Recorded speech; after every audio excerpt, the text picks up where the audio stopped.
Welcome to our channel. Today we how to log into Buffer to manage LinkedIn content calendars, full guide step by step clearly. To begin, open your preferred web browser. In the address bar, type in www.buffer.com and press enter.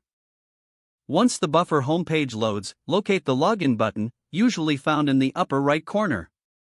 Click on the login button. You will be directed to the login page. Here, enter your email address associated with your Buffer account. Next, input your password in the designated field. If you have forgotten your password, click on the Forgot Your Password link for recovery options.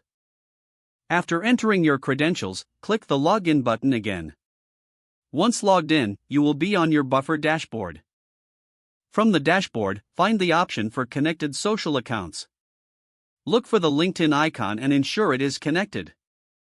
If not, click on the option to connect a new account.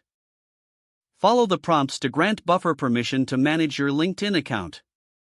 After connecting, navigate to the Content Calendar section. Here, you can view, schedule, and manage your LinkedIn posts. To add a new post, click on the Create Post button. Write your content and include any media if desired. Select the target time and date for your post. Finally, click Schedule Post to finalize your scheduling.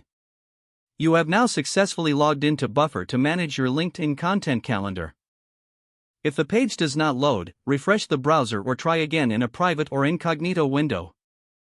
Make sure you are using the correct email address, then retype it carefully to avoid small typos. If your password is not accepted, use the reset option and create a new strong password you can remember.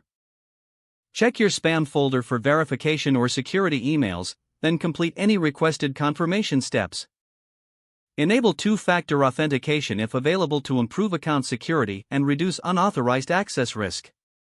After signing in, review your profile details so your contact information and settings are accurate and current. If you see an error message, note it down and try again after restarting your device and internet connection. Don't forget to like this video and subscribe to our channel for more step-by-step tech guides.